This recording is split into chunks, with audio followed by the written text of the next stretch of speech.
Olá pessoal, uma paciente minha me pediu que gravasse sobre birra infantil. O que fazer, né, quando a criança no meio do shopping começa a gritar, a espernear, enfim, fazer aquele show, aquele espetáculo que envergonha tanto aos pais.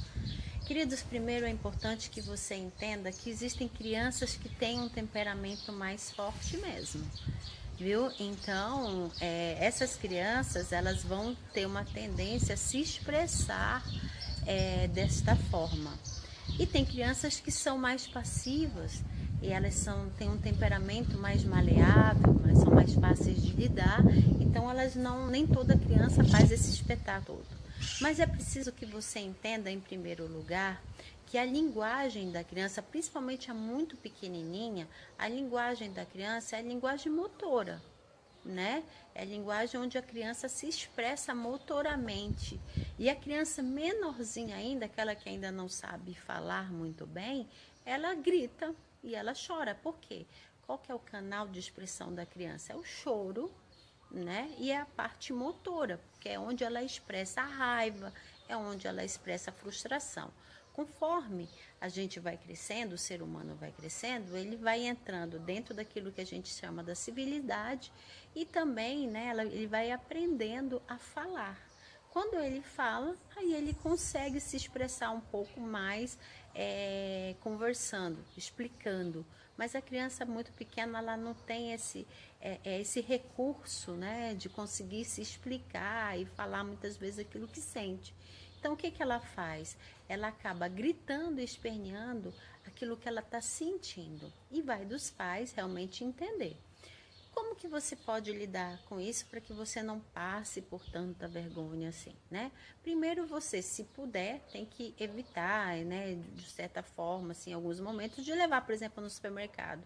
Se você sabe que a criança realmente, né, ela perde muito o controle no supermercado, se você tem como deixar seu filho em casa, por um tempo deixe. Mas isso é paliativo, não resolve muito, né? Só resolve aquela situação do supermercado. O mais importante é você conseguir ir educando a criança, né? Mostrando para a criança que aquela forma não é a melhor forma dela expressar raiva. Primeiro você tem que se conectar com ela. Você tem que ter aquilo que a gente chama de empatia com a criança, né? Você fala, olha, você acalma a criança, né? Tira ela do ambiente, se for um ambiente público, né? Você não vai sair gritando com a criança, porque daí também aí fica feio tanto para a criança quanto para você, né? Mas você pega, acolhe a criança, mesmo que ela saia gritando, não tem problema, e você leva ela ao banheiro, ou então leva ela embora para casa. Se ela está no parquinho, sobe com a criança, entra no carro. O importante é que você acalme a criança, né? E geralmente depois de um certo tempo ela se acalma, né? Por mais que, dependendo da criança, igual eu falei para você, tudo depende do temperamento da criança. Tem crianças que vão se acalmar mais rapidamente e outras que demoram um pouco mais.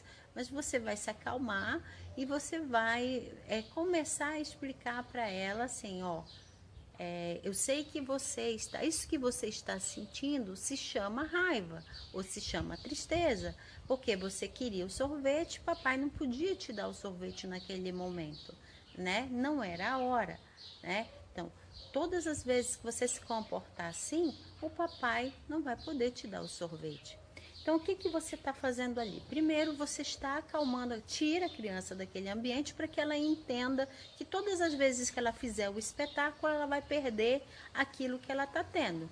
Você não pode dar, porque senão se você der aquilo que ela está pedindo, você vai reforçar o comportamento dela, né? Eu sei que quando a gente está no shopping, a gente quer resolver aquele problema e aí você acaba dando, né? Para fazer ela calar a boca.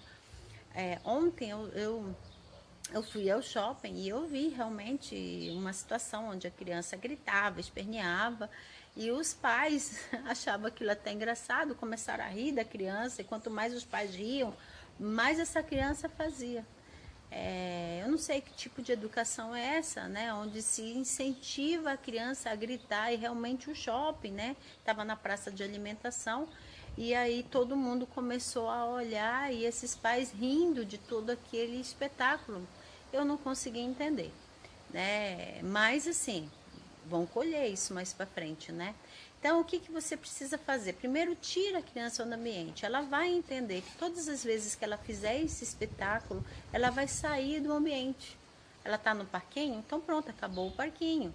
Ela está no shopping? Pronto, acabou o shopping. Aí você fala, mas Judá, é justo eu me impossibilitar de estar no shopping, ou de estar assistindo um filme, ou de estar, sei lá, comendo ali? Olha, aí é que tá, né? Vai a sua missão, né? Você teve filhos, você precisa educá-los, né? E educar filhos dá trabalho mesmo. Educar filhos faz com que você tenha que, às vezes, abrir mão de coisas que você tem direito para que ele possa ser educado, né? Para que ele possa ter uma conduta melhor na sociedade. E às vezes você vai precisar, sim, abrir mão de coisas que são importantes para você, para poder fazer a educação necessária para o seu filho. Então, novamente, retire a criança do local. Depois, acalme a criança, né?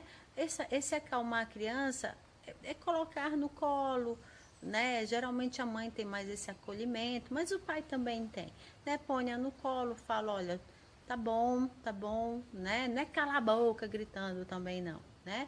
Você não pode sair do seu controle. Isso é muito importante, pai e mãe. Você não pode sair do seu controle. Claro, você é humano também. Eventualmente você vai sair do seu controle, mas isso não pode ser a regra, tá? No decorrer dos dias da frequência, na maioria das vezes, mantenha o controle e tente passar para a criança uma calma que você não tem. Por dentro você está bravo, mas tente, com o seu jeito, acalmar a criança. Depois que ela se acalmar, você fala, olha, isso que você sentiu, aí você vai dar um nome para ela, tá? Isso que você sentiu se chama tristeza, se chama raiva, se chama frustração, porque você queria determinada coisa e a mamãe não pôde te dar, o papai não pôde te dar. Só que esse comportamento que você teve, o papai não quer. Porque todas as vezes que você fizer, eu não vou te dar. Aí que eu não te dou mesmo. Então, você faz a empatia e você mostra o limite. Uma vez só não vai adiantar. Você vai fazendo isso, né, quantas vezes forem necessárias, tá? Geralmente dá certo, ok? Depois de muito tempo fazendo, geralmente dá certo. A criança começa a aprender a se controlar. Porque, na realidade, você vai ensinar a criança a se controlar. Aí volto a afirmar, quanto mais o temperamento da criança for forte, mais vezes você vai ter que fazer, mais controle você vai ter que ter e aí mais trabalho você vai ter. Não tem jeito, não tem outra saída, é isso aí, tá certo? Mas existem situações, por exemplo, situação de banho, né? Já a criança um pouquinho maior, né? Ah, eu não quero tomar banho, não sei o quê. Você vai tomar banho e pronto. Ah, por que não sei o quê? Porque eu mando aqui, né? Então, tem situações onde você não tem que ficar explicando tanto também. Mas para a criança pequena, você vai dando noções para ela de realidade. É muito importante que você não ceda, né? É muito importante que você aponte para a criança qual é o comportamento esperado e desejado que ela precisa ter. Qual é o comportamento esperado e desejado que a sociedade, que vocês como pais e ali, são vocês que estão representando a sociedade, que vocês esperam dela, né? E aí ela vai se tornando uma criança mais adequada, mais ajustada, né? Aquilo que se espera. Porque, queridos, a criança quando nasce, ela nasce muito instintiva. Tudo que aquilo que a gente quer ter, né? A gente só não parte para cima porque nós somos adultos. E tem adulto que parte para cima, né? Não quer saber se é do outro, vai lá e pega. Né? O caso das traições, né? Por exemplo, no casamento. Né? Não interessa se eu sou casada ou não. Eu quero que a mulher, eu vou lá e pego. Ou a mulher, né? Eu sei que aquele homem é casado, é de uma outra mulher, mas eu quero, pronto, vou lá e pego. Então, assim, É muito interessante porque os comportamentos são mais sofisticados, né? Mas a falta de controle, de domínio próprio é inerente ao ser humano. É inerente ao ser humano. Então, quanto mais controle a gente tem, melhor para a gente, melhor para a criança. E quem dá esse controle para a criança são os pais, é a escola, né? Mas em primeiro lugar, os pais. E quem dá o controle para o adulto, né? Às vezes é o Estado, às vezes é a polícia, que tem essa representatividade. Tá bom, gente? Então, essas são algumas dicas que eu espero que dê certo, tá? Um beijo no coração de todos.